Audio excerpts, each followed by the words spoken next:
So Congress tries itself. In their persons from arrests or imprisonments during the time of their going to and from and attendance on Congress, except for treason, felony, or breach of the peace.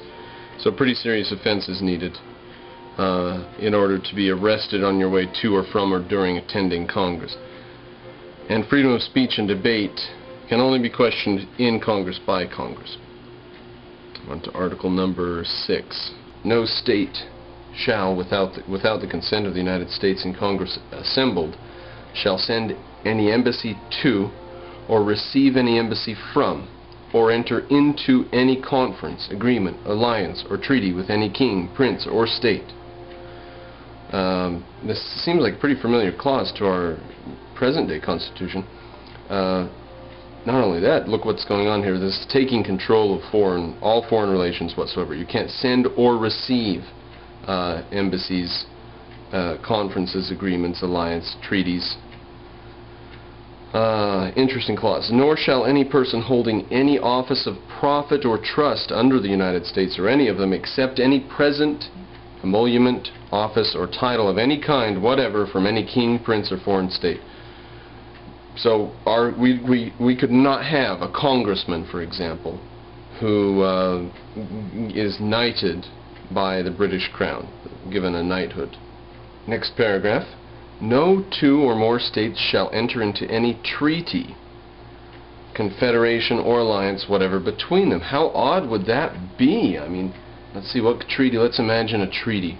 Washington State and Montana have a treaty against Canada, or probably Arizona and California have a treaty on their border land against. But this strikes that out. This says that's a federal problem. Without the consent of the United States Congress assembled, Congress has to allow any cooperation between states, specifying accurately the purpose for which the same is to be entered into and how long it shall continue. No state shall lay any imposts or duties which may interfere with any stipulations and treaties entered into by the United States Congress assembled with any king, prince, or state in pursuance of any treaties already proposed by the Congress to the courts of France and Spain. Now it all seemed very normal up to then. It said that the Congress assembled shall be in control of foreign relations and stuff, and trade and tariffs or whatever. And then it says this bit at the end, to the courts of France and Spain. Now luckily we don't have to investigate that because we're not doing a thing on the history of the Constitution. We're doing it on the Constitution itself. So you look that up in Wiki if you want. No vessel of war shall be kept up in time of peace by any state except such number only as shall be deemed necessary by the United States in Congress assembled. It says you can only have as many troops as you need to defend yourself in your state, and that's determined by Congress. But every state shall always keep up a well-regulated and disciplined militia, sufficiently armed and accoutred, and shall provide and constantly have ready for use in public stores, which I don't think means like the public grocery store. I think it means in storehouses for the public, not for the public to use, but that the public owns. So publicly owned storehouses, a due number of filed pieces and tents. Now I don't know what filed pieces means. F-I-L-E-D, pieces and tents. And it doesn't really matter to us because we're concerned with starting a new state in the next 50 or 100 years. We're not concerned with making sure that we know what bayonets were called or whatever. I don't know. Filed pieces and tents, and a proper quantity of arms and ammunition and camp equipage. It says right in the Constitution, or the Articles of Confederation, your duty as the state, your state's duty is to have the stuff to equip a basic army, camp equipage. Now, like, the only state that was really safe from Indians was Rhode Island. Everybody else was in on the Indian fight, and Rhode Island had its own problem with pirates and stuff. We'll see a bit about that.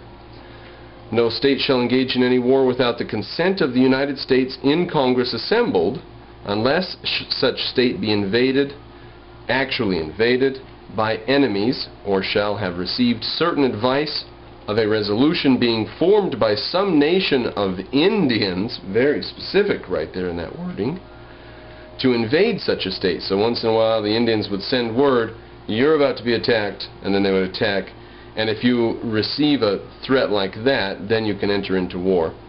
Only if, quote, the danger is so imminent as not to admit of delay till the United States of Congress assembled can be consulted. Nor shall any state grant commissions to any ships or vessels of war, nor letters of marque or reprisal, except it be after a declaration of war by the United States in Congress assembled, and then only against the kingdom or state and subjects. So the powers of war are very specifically delimited right there. But I interrupted that sentence, so let's back up just a bit. So they can only mess around on the high seas after the United States has declared war, and only against a particular kingdom or state and the subjects thereof, against which war has been so declared, and under such regulations as shall be established by the United States of Congress assembled. Unless such state be infested by pirates. Oh, that's crazy. Unless there's an infestation by pirates, then you just have to do what you need to do.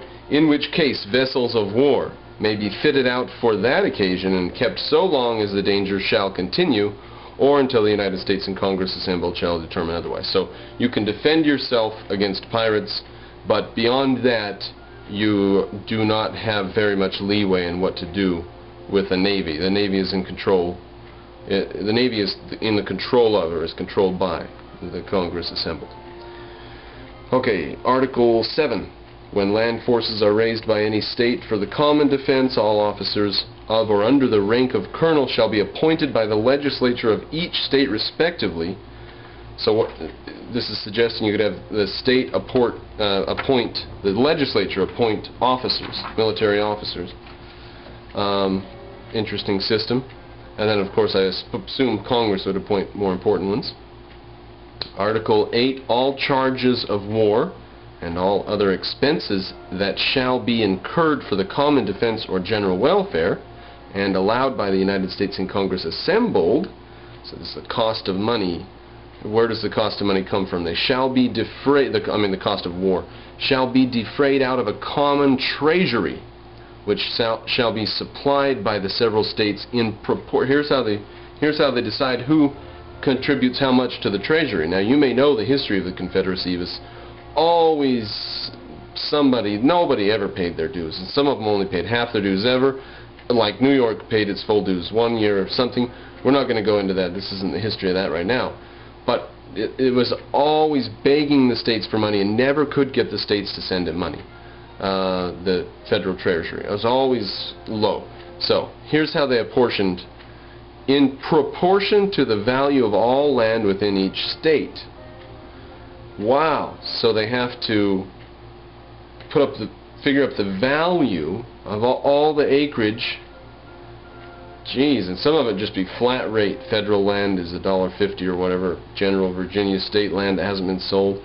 But then what about all the stuff with buildings and stuff on it? Well, it says all of the value of all land within each state granted or surveyed for any person as such land and the buildings and improvements thereon shall be estimated according to such a mode as the United States in Congress assembled shall from time to time direct and appoint. Wow. So look at the massive bureaucratic effort, which may have been undertaken by 10 men or 20 or 50 or 100 or something like that. May not have been such a huge effort, but it may have been taken more than 100. And that could be done away with a voluntary taxation system, which isn't practical. Wouldn't work. Right? We have to give money to the churches and help support the churches. The state, the religion's important. The state should help support churches. I'm sure you agree. You wouldn't have the churches have to support themselves out of voluntary contributions from people. Then they would disappear. The churches would disappear and we would all be screwed. I mean, you think that national defense is going to be neglected? Alright. Then we skip a boring paragraph we don't care about. Article 9. The United States in Congress assembled shall have the sole and exclusive right and power in determining on peace and war, except in the cases mentioned in the 6th article, pirates and such, of sending and receiving ambassadors, entering into treaties and